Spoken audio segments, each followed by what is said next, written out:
may now think about ghosts, about spirits. Put that on hold. The next hour could change everything. The story begins here in this sad ruin. We're on the fringes of the Australian outback. Through this place, we will reveal the chilling secrets of what may well be the most haunted town in the Western world.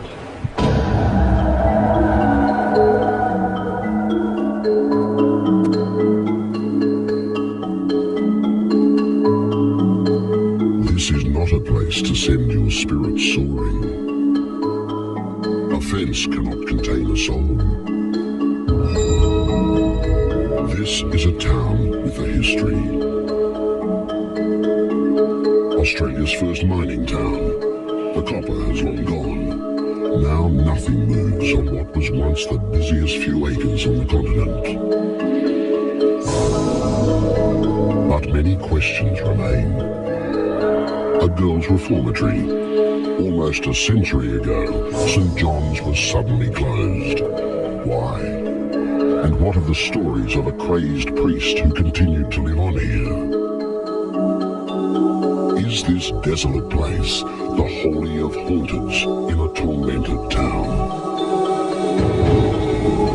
Could it be there are more spirits trapped here than anywhere on Earth? Kapunda is the most haunted town that I have ever heard of anywhere, and that includes the United States, Canada, England, Europe.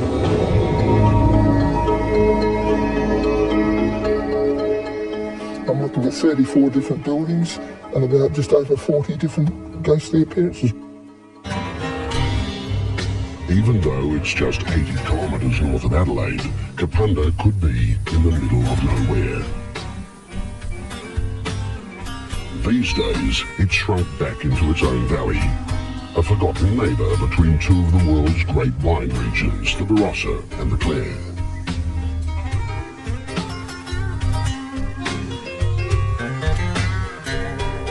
Kapunda is a town of once upon a time.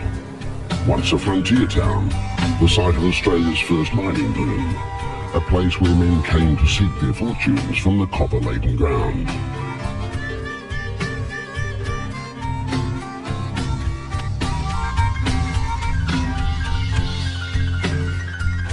Life was hard.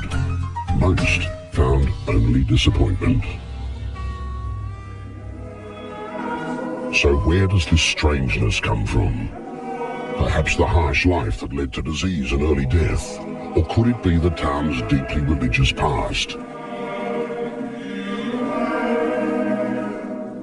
Lutherans, Anglicans, and Irish Catholics crammed into an isolated outpost. And what of the woman who will become Australia's first saint of the Catholic Church? Personal diaries of Mary MacKillop tell of hauntings here. We are here preparing this place as a home for young girl prisoners. Of course, this is the place that has been for so long known to be haunted. Yet the town's solid homes talk of a time of hope, of certainty. More than 100 of them live on past the century mark, some of them with a history wrought in iron, wheat, minerals. Once home to 30,000, these days Kapunda rejoices in its history. But it's a history that chooses the night for return visits. This is a journey that will take us through the stories of this town. For here, there are places, buildings, ruins, so charged with the unusual, the inexplicable, that many locals refuse to go there. There are definitely ghosts around in Kapunda, that's definitely the case. I still couldn't bring myself to go in that room in the dark. And Barry says, what is the ghost hiding under the bed covers? Well, it happens on a daily basis. You've got your children screaming. This is real. It is strange. I suppose doing this is strange. It's just from this point on. From this point on, it's really different, like degrees colder. I think that there's something here. but I don't think they're going to do me or anyone any harm. Writer Kevin McNeil has been studying Kapunda for most of the past decade. His discoveries are revealing and disturbing. This is virtually like in the movie Aliens, where they say, in space no one can hear you scream. No one will hear you scream here either. This should be one of the most celebrated religious sites in Australia. Instead, it is its shame. Religion, St John's and its failure play a central role in what is troubling this town. It may well have been a girls' reformatory, and in itself not a place for nice girls.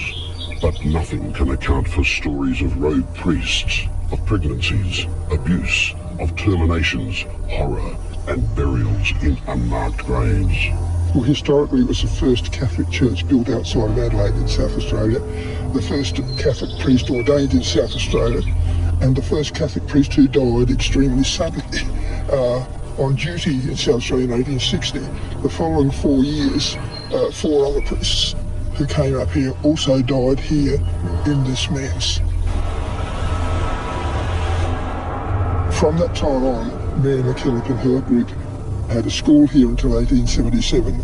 The last time the church itself was used was in 1882, and then in 1897 Mary MacKillop was asked by Archbishop Riley to help supervise and help with the building alterations for the girls' reformatory. History may well explain the extraordinary power of this place and the malevolent presence of the insane priest in residence, Father James Martin. Why did the local priests make life so difficult for Mary MacKillop? What were they hiding? The nastiness connected with that was connected with the fact that a priest was allowed to live up there. The State Children's Council didn't want to. The Archbishop wouldn't take any notice of them. Certain events took place that allegedly resulted in pregnancies, terminations of same, because girls in the reformatory run only exclusively by women can't get pregnant unless their mothers involved. Father Martin lived those last tortured years here in this room. He died on his own up there, a demented man in 1921. Many still feel his brooding presence today. I just feel as though I'm going to, if I walk across there, I'm dead. You know, it's a dead room. For local artist Rick Thiel to just return to this place, he has to break through a spiritual barrier. Each previous journey has produced visitations, cold fear. For him, mid-afternoon is terrifying. Someone, something does not want him here. It's just death. It's everything associated with death. I don't know how you guys can be in there. I can't. I just can't. I'm sorry. I can't. I just can't. You know, you guys seem to walk around and don't hear it, don't feel it. I don't know what it is.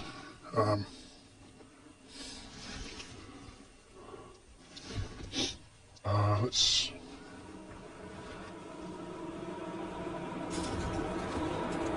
Rick Thiel's time at St John's produced not only a fear of Father Martin, but his psychic powers seemed to detect a strangeness surrounding the unmarked section of the cemetery at the bottom of the hill.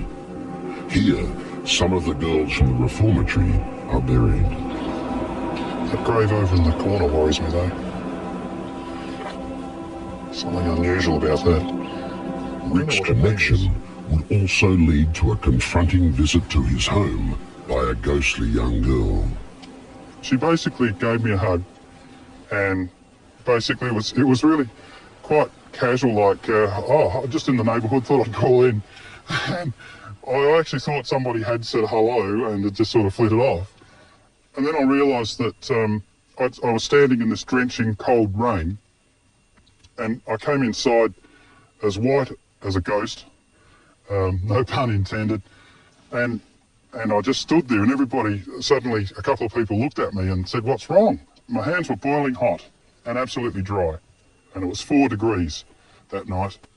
And where she'd hugged me was dry. The year was 1980, when 14 Kapunda school children came out here on a dare. It was a bright moonlit night. They chose a double grave to gather around. They waited. Then came a raw scraping sound. What they saw fixed them in terror. A young girl in a long white gown, carrying a lantern, moved through the cemetery. The seemingly transparent figure floated up the hill towards the reformatory before returning to the cemetery and disappearing into the earth. Earth that was left damp and with a message. There was a round circle, wet circle. Within that circle were the numbers, lowercase, what they thought was a B, an R, and then a V with the number 9. I believe that they got the B mixed up with a P, and PRV9 means Proverbs 9. I looked up Proverbs 9, and chapter 18 in Proverbs 9 states the following: "But he knoweth not that the dead are there," a lowercase h, so they didn't mean the divinity, "and her guests are in the depths of hell."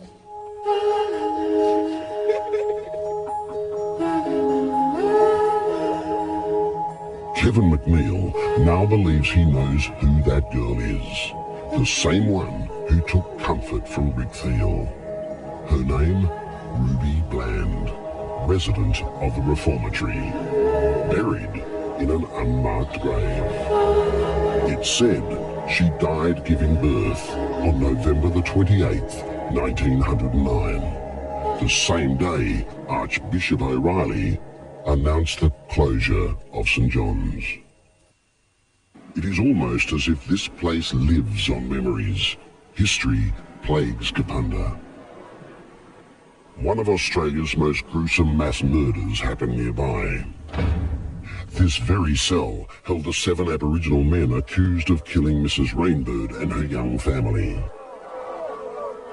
Every day during the inquest, the men huddled inside the cell while mounted troopers tried to control a lynch mob baying for their blood. They were eventually taken to Adelaide for trial. The 4 found guilty were hung. Today, strange things still happen in both the cells and the adjacent courthouse.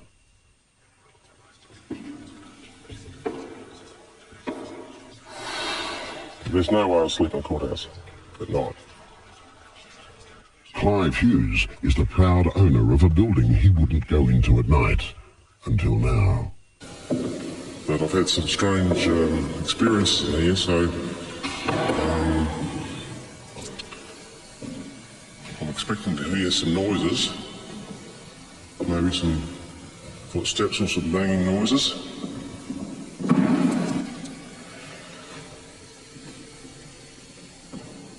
Everything's very quiet at the moment, but I'm not comfortable here.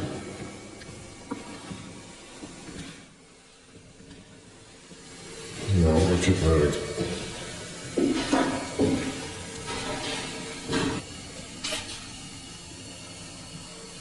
I think I'll move outside now, it's not too close to here.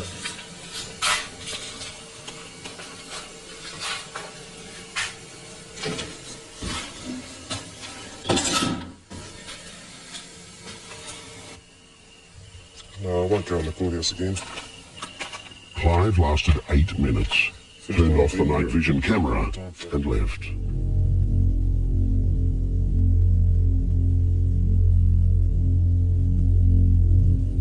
It seems the courthouse has been like this for ages. Former owner Sonia Lee had more than one experience. I walked up to a couple of steps up to the podium, and I felt this leg across my 2 legs, and I tripped and I fell flat on my face, and I thought, well, this is strange, dreaming, you know, because I really could feel it.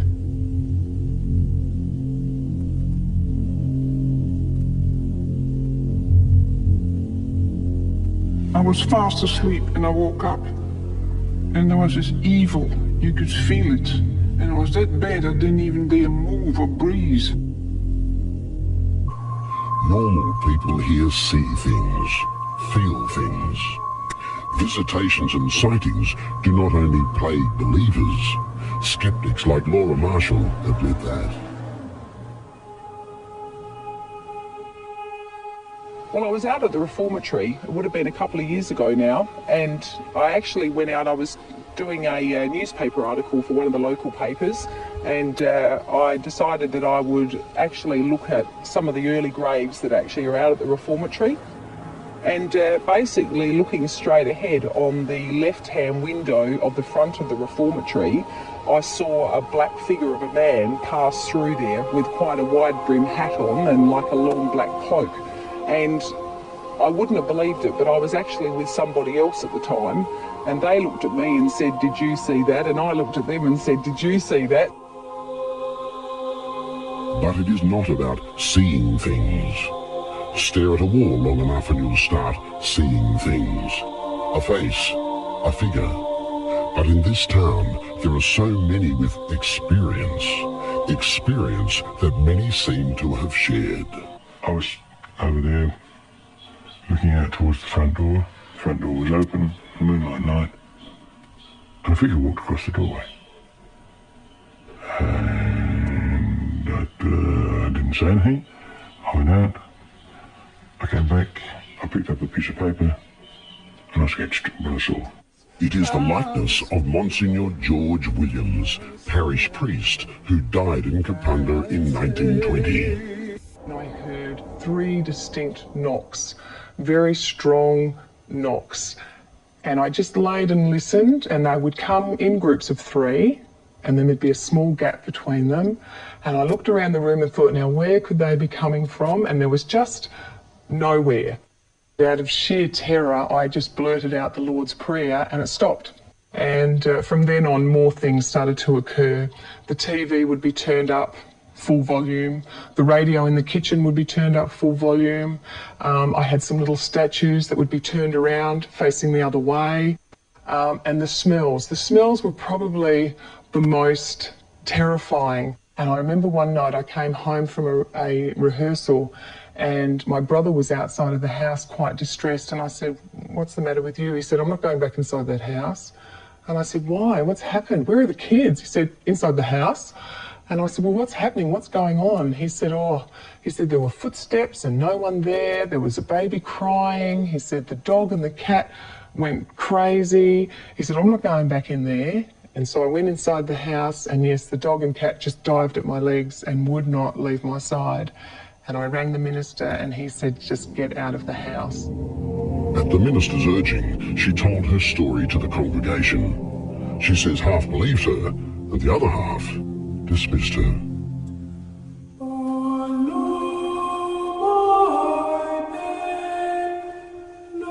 Kapunda is one of those rare Australian towns where there are almost more churches than pubs. By any reckoning, it is a very religious town, even today.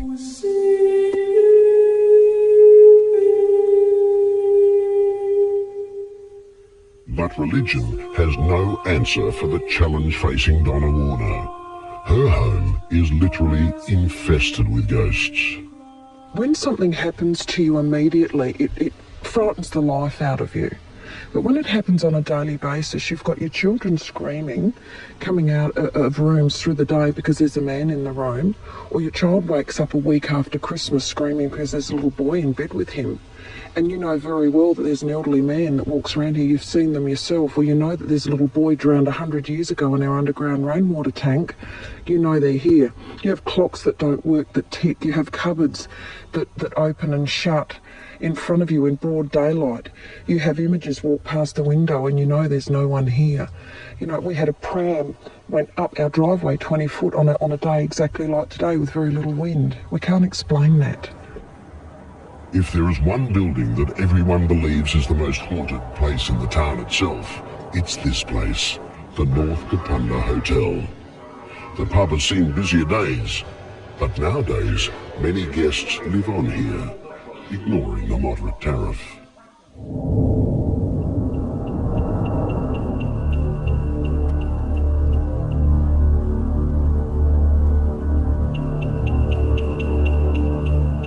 I'll leave those handles in a position. And quite often I go down there and that's not how I left them. So I started then to be deliberate in how I set them up, and invariably they do change. Imagine how it would feel not to be welcome in your own business. When Heather Hogan took over here, she knew it was haunted. After all, the previous owner, Sheila Puro, told her. We've sort of heard babies crying upstairs, and we went looking for them and couldn't find them, and they slowly went away. Doors opening and closing, shoes going missing quite a lot. You know, you get one, you haven't got the other one, you go in another room. Crockery, cutlery on the table. When some of the girls, when they set the dining room up, went out and come back in again, and all the knives would be missing.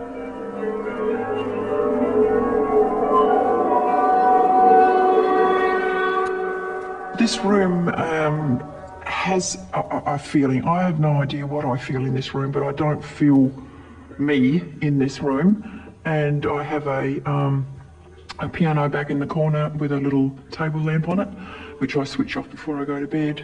And there's lots of ornaments and stuff on that piano. And invariably, when I walk towards that piano, those ornaments rattle. And I didn't take a lot of notice of it in the beginning because these floors are wooden and uneven and whatever. But then I started to take a bit of notice because sometimes it didn't happen. I thought, well, that's a bit strange. Why is it not happening tonight, and why did it happen last night? So I thought, well, maybe there is somebody living in this room. So now I go up to there, and if it's happening, I just say, well, excuse me, I'm just about to turn the light off, good night, and I walk out. But it is the cellar of this hotel that has the most sinister reputation. Alone in the cellar, Heather Hogan feels uncomfortable. Now you can see here 2 rooms. This would have been.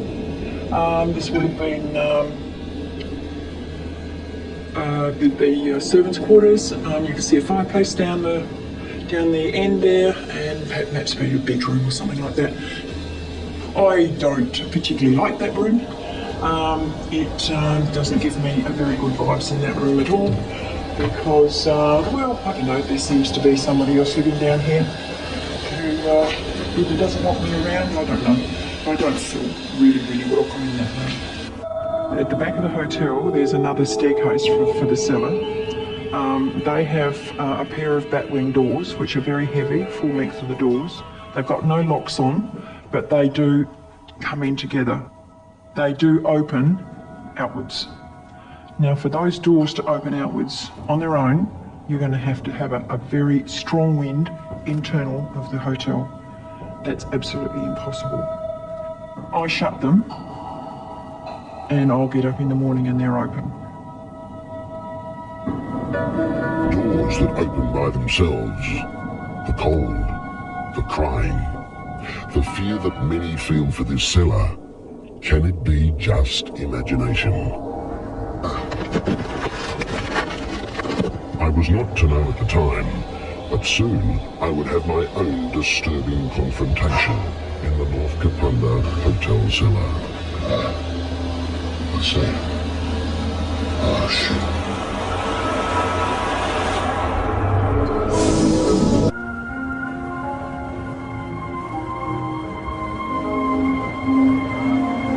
Like many old Australian towns, most of Kapunda's houses are outwardly very charming. They sit comfortably, aged facades invigorated with paint and new iron. But some have inclusions that make them very hard to sell. The house was number 1 Chapel Street, I believe. And a few years ago we had the opportunity to put the property on the market, and there were a couple of ladies that came through, and the house is virtually 2 stories, but the base story is underground. And this lady was really very frightened. After we'd shown her through, she just turned a very light shade of grey and ran out of the building saying, "I can't stand the feel in here." The property was rented out for some time before we put it on the market, and it had nothing to do with my office, but it was rented out, and I believe that some of the people that stayed there said at night time there were some very strange noises, doors used to open and close, funny winds going through the place and whatever. And they even used to lock the doors by themselves, some people said, so who's to say, you know. Sifting the secrets of this town, Kevin McNeil uncovered uncomfortable stories. Like the house on the old Adelaide Road, there's an unspoken agreement that it will never be rented to women of childbearing age. I call the Pregnant Angry House, and that is a house where young women who go to live there, if they become pregnant while they're there, there's a whole lot of very nasty poltergeist type activity which turns into something even nastier. When I say poltergeist, it means that crockery starts flying around the room, chairs get moved, etc. But eventually it gets to the stage where not only the oppression is so bad in the house, but the women will start to bleed from everywhere. And on one occasion, a woman was taken, bundled into a car by friends to head up towards the hospital. By the time they got halfway up the road, up Main Street, the bleeding had stopped, and when they got to the hospital, they couldn't find any reason why she should have been bleeding in the first place. Some of the spirits here are malevolent, desirous to do evil to others, but many seem just to be seeking solace that avoided them in life. It's around 4:30, 1 o'clock. There's a nudge on the end of the bed, and it woke me up. And to find out it was a child about, I suppose, 9, 10 years old, in a white gown, long blonde hair, probably all past halfway down her back, and just nudging the end of the bed. I got home, and Barry's as white as a ghost hiding under the bed covers.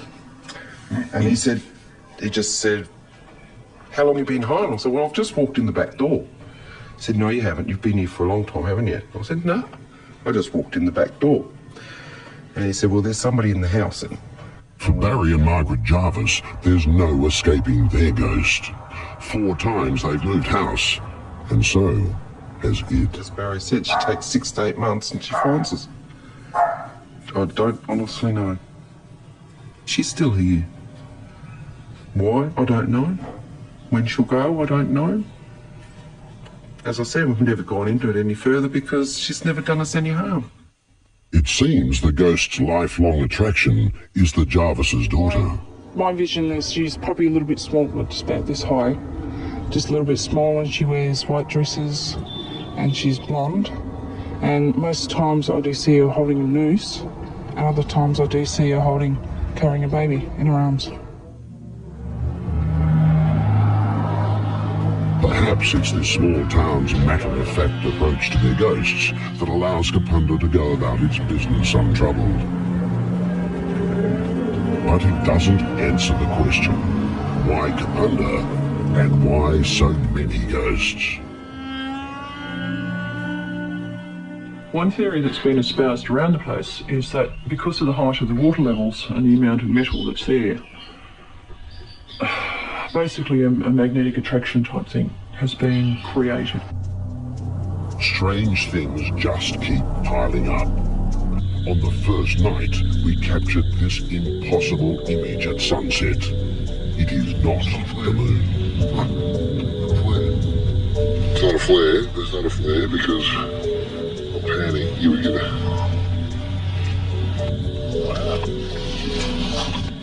It's not a flare. My handheld digital camera switched off at the exact moment I had a very strange encounter. And then, when I tried to explain what happened, the camera suffered electrical interference in the same location and at the precise time that I mentioned the encounter. Because it's designed on the camera. And the sounds, just to clarify, those like 3. They weren't always 3, sometimes they were 3, 2, 1. The zoom on the shot you are now watching operated of its own accord. It was later discovered the electric zoom control was not connected to the camera. And what is the explanation for this? Photographs of the old Catholic manse. The family that lived here swears it's haunted and took these photos. experts are at a loss. Same too with these shots from the cellar of the North Kapunda Hotel. What are those smoke-like images? There are strange powers that encircle this place. But why are these people so at home, so comfortable with their ghosts? Perhaps it's because they have no choice. There is one thing the people who live here will avoid at all costs: staying alone overnight in their town's most haunted buildings. But it's something I simply had to do. This for me is the point at which Kapunda's story becomes a personal journey. Not just a search for something outside the normal, but a test of my own inner strength. 3 nights that changed my life.